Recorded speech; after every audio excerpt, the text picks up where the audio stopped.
Hello, this is my first video to the group Empower the Body to Fight Cancer Naturally. I'm making this video to help to address some of the questions that come up regularly that hopefully I can answer in a little bit more detail on a video than I can in posts and texting and so on. And so the question that I want to address in this video is, what is the cause of cancer? Because this is a fundamentally important question, because the way that natural medicine works is it seeks to address the cause, fix the cause, rather than treat the disease. Because if you can fix the cause, the disease should just disappear. Conventional medicine, of course, tends to address symptoms and doesn't address cause at all. So knowing the cause is critically important, and there's lots of information out there about causes, and we hear about stress, and we hear about toxins, and we hear about deficiencies, nutrition, and so on and so on. Well, let's cut through all of the smoke and mirrors, as it were, because all of those are part of the problem, but let's get right to the root cause. And in 1931, Dr. Otto Warburg won the Nobel Prize for Medicine for his discovery in the role of oxygen, or lack of oxygen, in causing cancer. And he found that by reducing oxygen levels by 35% and holding that for 48 hours, the cells were effectively forced to change and change the way that they produce energy, and they became what we know as cancer cells. So that was a real breakthrough, and it's obviously a long time ago. It's pretty much ignored by conventional medicine, and it still doesn't answer the question, what causes low oxygen? Is there a cause to low oxygen? And indeed there is. So I want to basically, as I say, get right down to the bottom level and answer the question, what is the cause of cancer? And we can answer it in one word. The cause of cancer is toxins. Toxins, in turn, cause other things to happen in your body. So they cause low oxygen, they cause acidity, they cause a suppressed immune or a messed up immune. It might be suppressed, it might be overactive in the case of autoimmune diseases, but it's messed up. In the case of cancer, it's suppressed. They cause inflammation, they cause oxidation, they cause deficiencies, they cause a range of problems in the body. And these problems all make the body vulnerable to all chronic disease. Not just cancer, but every chronic disease out there.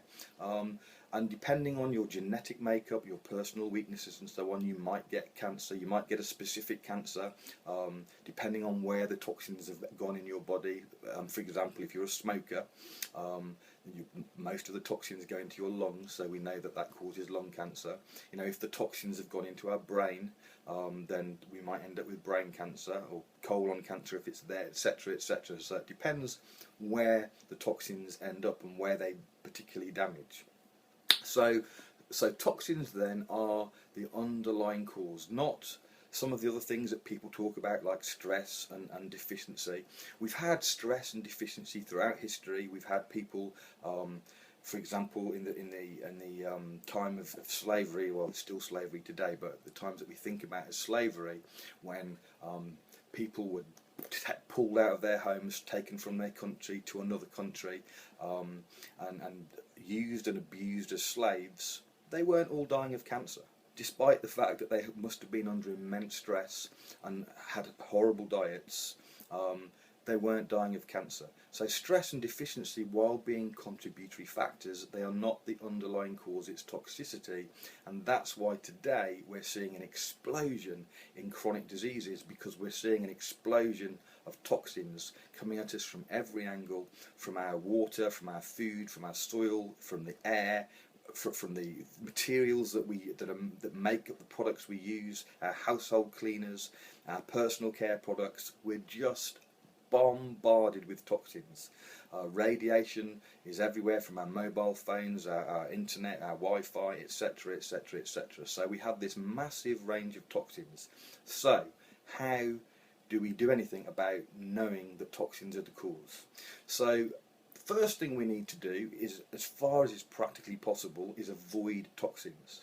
Okay, so we can't avoid all toxins, but we can make certain decisions to limit our exposure to toxins, so that we can choose organic foods, for example, that have far less pesticides, hopefully none, but that's not always the case, but far less pesticides, and certainly not GMO.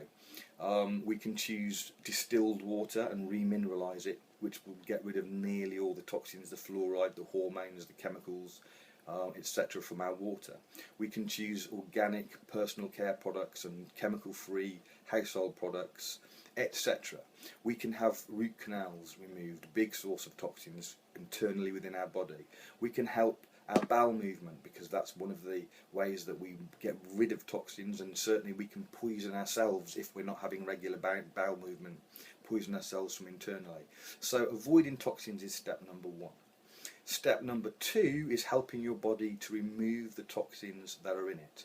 Now, within the protocol that I recommend, dubbed the Maui protocol, there's five different supplements out of the 12 are designed to help remove toxins. Zeolite is the number one among those 5. That's all it does. It's a very safe way of removing toxins. And so there's sulfur, iodine, and a number of other things, all there to help remove toxins. The next thing we need to do is deal with all of the areas of damage done by the toxins. So as I say, toxins create low oxygen, so we need to help our body get oxygen. Toxins create acidity. We need to help our body, at a cellular level, to become alkaline. And it's not done particularly by an alkaline diet. There's a lot of overhype about the role of diet in becoming alkaline. But anyway, that's another subject. We need to boost the immune. There's various ways that we do that within the Maui protocol. I use 2 things primarily, which is kefir, raw milk kefir ideally. If we're anti-milk, that's a whole other subject, and milk in general is bad, it's true, but it's because of what they've done to the milk, not milk in of itself. But anyway, raw milk kefir and transfer factor are the 2 things, the primary things in the Maui protocol to help boost the immune. And then we've got inflammation. Inflammation is absolutely critical to deal with. Inflammation empowers the stem cells in cancer. It also provides the pathway for cancer to metastasize. Absolutely critical to deal with inflammation. It's also the primary cause of pain, certainly chronic pain. So inflammation, very, very important to deal with. And the primary thing in the Maui protocol to deal with that is Sol, which is a very powerful anti-inflammatory, 281 times more powerful than aspirin, but without any of the bad side effects. Then we have oxidation. We need to deal with oxidation, and I think everybody knows that's antioxidants. And again, we have a number of things in the Maui protocol to deal with that. And finally, deficiency. Toxins create deficiency because your body uses up the minerals and vitamins to fight the toxins, to fight the damage that the toxins are doing, rather than what it's supposed to be used for in your cells and so on. So deficiency is directly created by toxins, even if you're eating everything that you should eat and you're getting a really good diet. If you have a load of toxins, that's going to still create deficiency. So then, to summarise, the cause of cancer, fundamentally underlying cancer, is toxins, which in turn creates low oxygen, acidity, suppresses the immune, inflammation, oxidation and deficiency. We need to reduce our toxic load and at the same time fight all of those 6 major areas with a range of methods, from diet and supplements, exercise, sunlight, lots of good quality water. All of these things will help. So that's a very quick nutshell. I hope that helps to give a brief understanding of the problem and how to begin to resolve the problem. The protocol that I use addresses all of those areas, and if you're not using the Maui protocol, I hope you're using something which does the same job of addressing all of those. Thank you very much, and hopefully I'll be doing another video with the next steps at another occasion. Thank you, bye bye.